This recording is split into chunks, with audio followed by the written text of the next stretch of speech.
Hi guys, welcome to our history vlog. We're here right now at Dito, syempre, sa Fort Santiago, kung saan yung isa sa mga place ng historical ng Pilipinas. Bakit nga ba tayo nandito?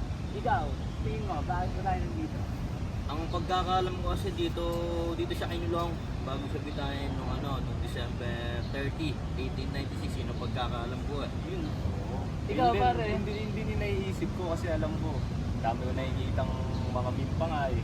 Parang anong huling sinabi ni Rizal bago siya barilin. Mga ganon. Mga ganun, dito yun eh. Nandito tayo ngayon sa Fort Santiago kung saan itong lugar na to is nag-survive na siya ng mga ilang gera. Marami siyang kwento, no, about sa past kung saan marami na siyang sinurvive ng mga gera, mga iba't ibang pangyayari sa bansa natin at minsan na rin nakulong si Rizal dito sa lugar na ito. Ano ba yan? Ay, magbasa niyan. Vlogger kami. Vlogger ako eh. Ano gagawin nyo? Vlogger ako dito eh. David Plaza de Armas. Ayan, nakikita nyo ba yan? Yan si Rizal. Papakita natin sa inyo yan. Si Rizal yan eh. Diba? Plaza de Armas. Anong sinasabi sa... Bakit ba tayo nandito? Ang ginagawa natin dito kay Rizal, kung pagkakaalam natin sa kanya, bakit ba siya may apat dito? Pero pagkakaalam ko, meron siyang ginawa dalawang dito. So yan sa El Filibusterismo tsaka yung Multo Tanker. So ngayon, mamaya natin yan naalamin. Pero, ayan siya. Isa siyang bayani. Dito rin maganap sila. 56 na araw. Dito? O, bago siya mawala. Dito yun. So, mamaya, alamin natin yan. Okay? Tara, sumahan nyo kami. Let's go! Ano ba to? Damba ng Rizal. Ang problema natin, sinakita natin. Diba?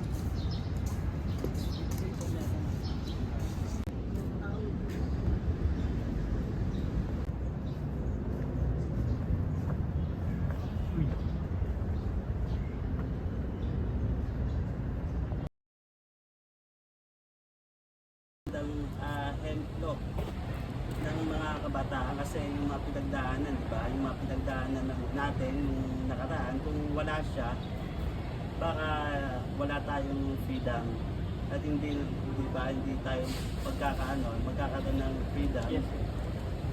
And then kailangan din pag-aralan din yung mga niya kasi isa siyang di ba? Isa siyang bayani. Tapos isa siyang writer, artist, doctor, diba? Nakapanghinaya. Kaya magandang halimbawa siya sa mga kabataan. Follow up kasi lang po kuya. Bali, sa inyo po ba, ano po ba yung parang natutunan niyo po kay Rizal sa buhay niyo po? Kasi parang lagi niyo po siyang dito, di ba? Oo, kasi maganda rin kasi namin katulad sa ina-approach din namin dito about sa kanya. Dahil nga nagkaroon ng kalayaan about sa ginawa niya. And then sa akin naman, maganda rin naman dahil una-una tour guide ako. Yes po. Yun din, bali, yun din yung in-explain ko rin sa mga guests na na kung anong nangyari dito sa Pilipinas, na about sa during the Spanish colony. Yun, yun din yung in-explain ko. Yeah, thank you. What did you feel and what are your insights after reading the result related to it? What new things did you learn as you rode in that place during Ang una na-amaze ako kasi nga first time kong pumunta dito eh. Tapos yun, hindi ko akalain na ganito pala kalaki yung ni Rizal kung magkakabasa na dito. Ang dami ko nang kuha na tapos anong ginagawa niya dito. Ayun, kumbaga nung ginugil ko nung una, ibang-iba na pala ngayon, marami nang pinagbago, yung mga napalitan na, yung mga gano'n. Ayun, na-amaze, tapos marami kong natutunan ngayong araw. how can you use the knowledge you gained in SSO 041 in your career? Bali, may tulad ko kay Rizal. Kasi sa trabaho namin, sa bilang future maritime seafarer, hindi naman puro Pilipino lang yung makakasama natin sa barko. So, dapat kailangan din natin na ipagtanggol or ipagmalaki yung history ng Pilipinas or ipagtanggol natin yung sarili natin. Kasi gaya ng ginawa ni Rizal, di ba? Pinagtanggol niya yung mga kapwa natin Pilipino sa ibang lahi. Parang ganun sa atin. Kasi hindi naman maiwasan yung mga parang bullying, racism sa barko. Kasi iba-ibang lahi yan. Minsan hindi nagkakaunawaan. Sa akin naman, kaya may i-apply ko siya siguro sa kung paano makisama si Rizal sa ibang lahi. Kung paano siya makipag-usap, paano siya makipag-communicate. Isa din sa natutunan ko na hindi yan lang yung estado ng buhay sa pagkabot ng kagustuhan or ng pangarap. Kasi si Rizal isang malaking halimbawa na kahit hindi siya gaanong kayaman, Pilipino lang siyang mayaman, pero nakakapunta siya ng ibang bansa, nakapagtapos siya sa ibang bansa.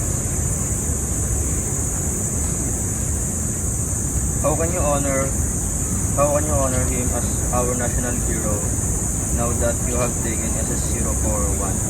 What transformation happened in you because of SS441? What changes happened in your value system since of nationalism, habits, and daily lifestyle? So yun, para sa akin, nung pag-take ko ng SSO 041, mas na-appreciate ko yung buhay ni Rizal. Kasi ang dami kong nalaman, ang dami kong naging about sa kanya, yung mga sakripisyo niya para sa bansa. So para sa akin, sa pang-araw-araw na buhay, pwede kong ipakita yung pagrespeto or kay Rizal sa paggawa lang ng mabuting asal sa kapwa, pag-aaral ng mabuti, pagtulong sa kapwa, mga simpleng bagay na malayo. Kaya yun ang mararating mo din sa pagsilbing, paggalang mo lang sa kapwa. Kasi pare-parehas lang naman tayo na aaral, nasa bagay na kanya tayo. Kaya simpleng paggalan pa lang, kaya pwede mo lang may pakita yung respeto mo para kayo sa Rizal. So yun guys, dito na nagtatapos yung vlog natin about sa history about kay Rizal. Sana marami kayo natutunan. Bye guys!